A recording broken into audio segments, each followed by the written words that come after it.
नमस्कार दोस्तों, आज का हमारा टॉपिक है नियमित सूची। हेडलाइन है निरंतर आत्म परीक्षण लेने का मतलब यह है कि हम अपने आप को, अपने कार्यों को, अपने दृष्टिकोण को और रिश्तों को नियमित रूप से देखने की आदत बनाते हैं।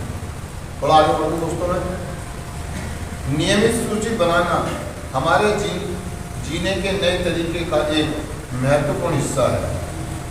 अपने एडिक्शन के दिनों में हम अपना बहुत कम परीक्षण करते थे। हम अपनी ज़िंदगी जीने के तौर तरीके से खुश नहीं थे, लेकिन हम यह महसूस नहीं करते थे कि हम कभी भी अपनी ज़िंदगी जीने के तौर तरीके बदल पाएंगे। हमारे लिए आत्म परीक्षण एकदम निरर्थक तकलीफदेह कार्य से अधिक कुछ नहीं था। दोस्तों, नियमित सूची मतलब डेली की एक सूची। हम रोज सुबह उठते हैं या रात को सोते हैं। जैसे रात को आपको देखो, आपको रिया ने बताया था कि सोने से पहले सेल्फ कॉन्फिडेंस करने का इंसान ईमानदारी से, और जो कोई आपने कुछ अच्छा या बुरा किया है उसको सुबह सेल्फ रिपोर्ट दे देंगे, रिफ्लेक्शन में लिख देंगे, उसके लिए प्लान कर लेंगे। हमें बताया है ना। तो नियमित सूची मतलब एक ऐसा अभ्यास जो हमें सिखाया जाता है। पास्ट में वो बता रहा है कि पास्ट में ऐसा नहीं था हमारे साथ।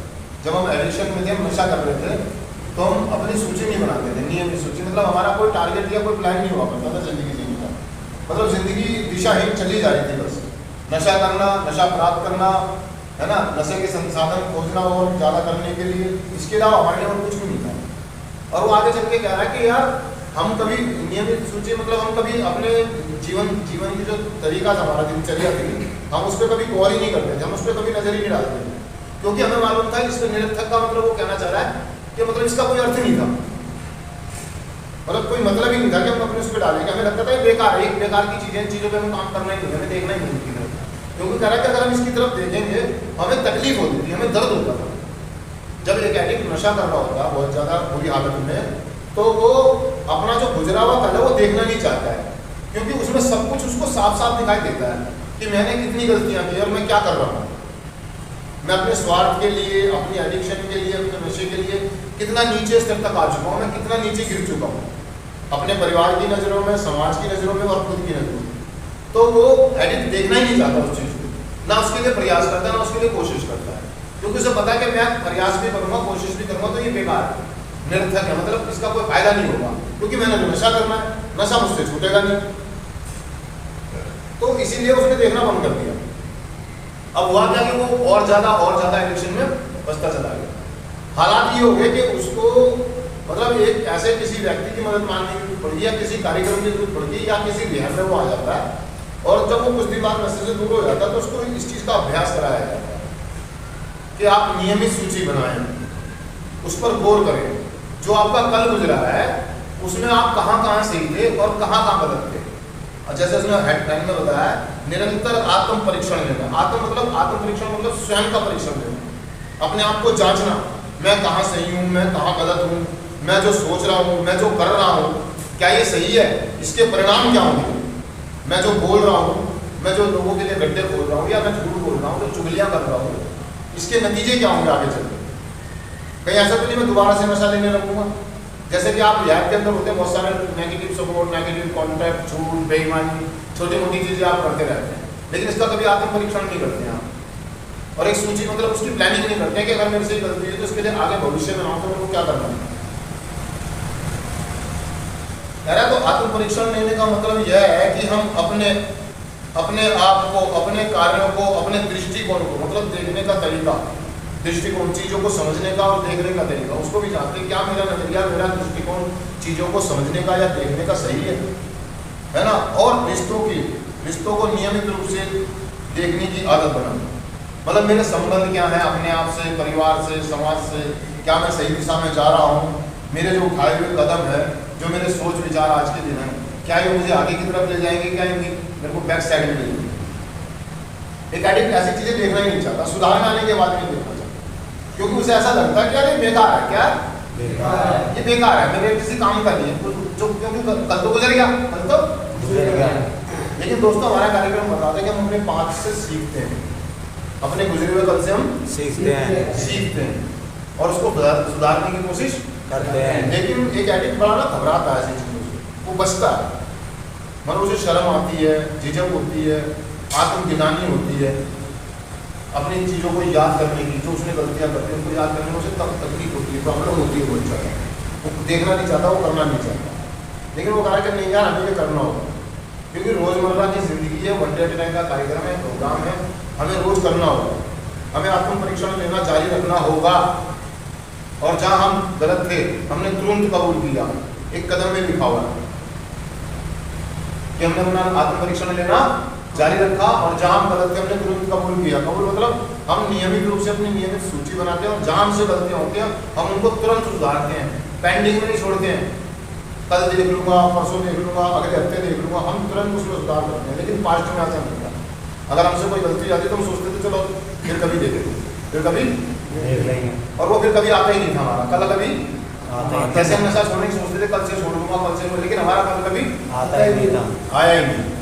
इसी प्रकार गलती अगर हमारे से हो रही है, अब क्या होता है कि अगर हम नशा मुक्त हैं, रिकवरी में हैं, एक सुंदर कार्यक्रम में है ना, तो हमें मतलब इंतजार नहीं करना है किसी का कि कोई हमारी रिपोर्टिंग देगा या ताकि हम अपनी गलती मानेंगे, हम तुरंत अपनी गलती मानेंगे कि मुझसे गलती हुई है और मैं इस गलती को एक्सेप्ट करता हूँ, स्वीकार करता हूँ, और इसमें सुधार लाने के लिए एक सूची बनाता हूँ कि नेक्स्ट टाइम मुझसे गलतियाँ नहीं होगी। कहने का मतलब ये दोस्तों, अगर मैं जब कार्यक्रम में आया था तो मेरे साथ भी ये प्रॉब्लम थी, है ना, तो जब मैंने नियमित सूची बनाना जारी रखा तो अगर मान लो मैं दिन में 10 गलतियाँ करता था तो उन गलतियों में 10 में गिरावट आई। मान लीजिए अगर एक दिन में मैंने 100 गलतियाँ की, जब मैंने शुरुआत की कार्यक्रम की तो 100 से 80 पे आई, 90 पे आई, 90 से 70 पे, 80 पे, मतलब घटती चली गई। देखो परफेक्ट पूर्ण तो हम कभी होंगे नहीं, मतलब हम बिल्कुल गलतियां ना करें ये तो हो ही नहीं सकता, ये तो क्योंकि हम इंसान है, ये इंसानी कमजोरी है, एक इंसान हमेशा गलतियां करता ही है, उससे गलतियां होती हैं जाने अनजाने में भी और जानबूझ कर भी, है ना। तो हम क्या करते हैं, उसका एक ही बड़ा सिंपल सा और साधारण सा तरीका हमारे कार्यक्रम में हमें बताया गया है कि हम तुरंत कबूल करें, तुरंत चेक करें कि इसकी क्या कमी है सामने वाले की और मेरी कितनी कमी है। अगर वो सामने वाले की ज़्यादा है तब भी हम उसको छोड़ देते हैं, हम अपनी गलतियों को कबूल करते हैं ताकि हमारे रिश्तों में दरार ना आए, हमारे संबंधों में दरार ना आए। और जब हमारे संबंध स्वस्थ होते हैं, हमारी आध्यात्मिक उन्नति होती है, हमारी मानसिक स्थिति भी चीज सही होती है, फिर हमारा चीजों को देखने का और समझने का नजरिया भी बेहतर होता है। सिर्फ अपनी कमी को कबूल करने से, अगर हम अपनी गलतियों को कबूल करते हैं, ईमानदारी से स्वीकार करते हैं, उसको ठीक करने की कोशिश करते हैं, तो हमारे संबंध, हमारे रिश्ते, हमारा दृष्टिकोण, चीजों को देखने का नजरिया और हमारा सोचने का नजरिया में परिवर्तन आता है और गजब के परिवर्तन आते हैं। जैसे कि मेरे अंदर आए थे, मैं हमेशा दूसरों को दोषी ठहराता था और अपनी गलतियां देखने से हमेशा बचता था, लेकिन जब मैंने इन चीज़ों पर काम करना शुरू करा दोस्तों, तो बहुत बहुत गजब के परिवर्तन। गलतियाँ आज भी होती हैं, गलतियाँ आज भी गलतियाँ होती हैं, कभी जाने अनजाने में हो जाती है, कभी जानबूझ के जाती है, कभी गुस्से में हो जाती है। तो इसका मतलब ये नहीं कि मैं अपनी गलतियाँ ना मानूं, मैं तुरंत कबूल कर लेता हूँ। कुछ ही देर बाद, आधे घंटे बाद, 1 घंटे बाद, 2 घंटे बाद, 24 घंटे बाद मैं उस व्यक्ति के पास जाता हूँ, उससे क्षमा प्रार्थी होता हूँ कि भाई मुझसे गलती होगी, दोबारा ऐसा नहीं होगा, आप मुझे क्षमा करें, और मैं अपने संबंधों को दोबारा से मजबूत बना लेता हूँ।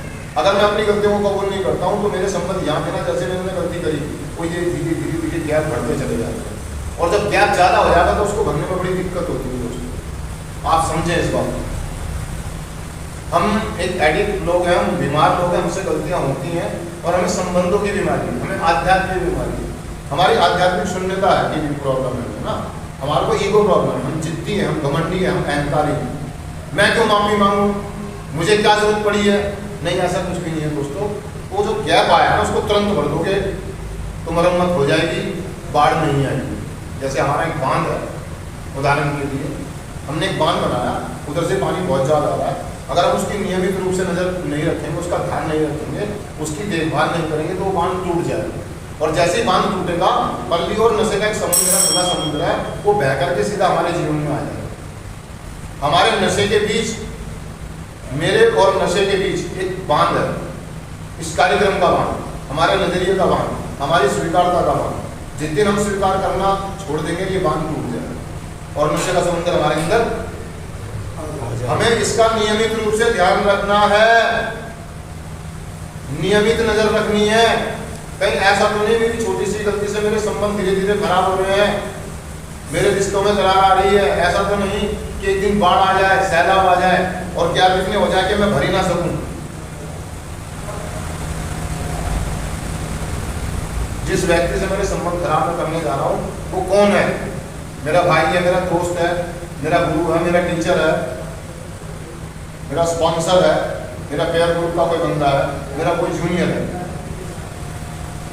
ऐसा तो नहीं कि इतनी गैप आ जाए कि मेरा अहंकार मुझे उस गैप को भरने ही ना दे और बाद में उसके मुझे खामियाजे भुगतने पड़े, परिणाम उठाने पड़े। क्योंकि दोस्तों हमारे को जरूरत है, हमें लोगों की मदद की जरूरत है, हमें संबंधों की जरूरत है। हम आत्मबोध लेकर के ज़्यादा समय तक नहीं जी सकते। मतलब अपनी सीने पर कोई वजन किसी तरह का लेकर के ज़्यादा हम तुरंत उस वजन को हल्का करें। हम जितना ज़्यादा वजन अपनी कमर पे लादते चले जाएंगे उतना चलना हमारे लिए मुश्किल हो जाएगा। रिकवरी में गुस्से का, लड़ाइयों का बहुत सारा वजन हम लेके नहीं चल सकते। हमें फ्री होके चलना है, ओपन माइंड के साथ, एकदम हल्का होके, लाइटली। और हम छोटी छोटी गलतियां करके उनको मतलब उनकी गलतियां ना मान करके, हम उनको कबूल ना करके हम अपने कंधों पर बोझ बढ़ा देते हैं। और जब बोझ बढ़ता है तो दोस्तों चलना मुश्किल हो जाता है, आदमी गिर जाता है। जब बहुत ज्यादा बोझ हो जाता है तो आदमी गिर जाता है। तो वही कह रहा है दोस्तों, आज का टॉपिक हमें बता रहा है कि नियमित सूची बनाएं। क्या करें? नियमित सूची। और डेली उस पर नजर डालें और जहाँ जहाँ गलत है उनको तुरंत कबूल करें। तो दोस्तों आगे चल के उसने एक बात कही है बड़ी सी प्यारी सी, करा अक्सर देने से अगर हमने कोई ऐसा काम शुरू कर दिया है जो हमारे लिए समस्याएं पैदा कर रहा है तो हम पहले ही अपने व्यवहार को बदल लें। अगर हम ऐसा कोई काम कर रहे हैं, हम ऐसी चीज कर रहे हैं और जिससे हमारे लिए आगे चल के समस्या बनी हो, हम तुरंत उसको बदल लें, अर्थात हम कबूल कर लें, अपने अंदर सुधार। नहीं तो समस्याएं बहुत तगड़ी खड़ी हो जाएंगी और फिर सुधारने से भी। तो दोस्तों मैं चिंतन पढ़ देता हूँ। सिर्फ आज के दिन मैं अपनी जिंदगी के नए तौर तरीके में एक नियमित सूची को शामिल करने के लिए अपने से वायदा करूंगा। थैंक यू दोस्तों।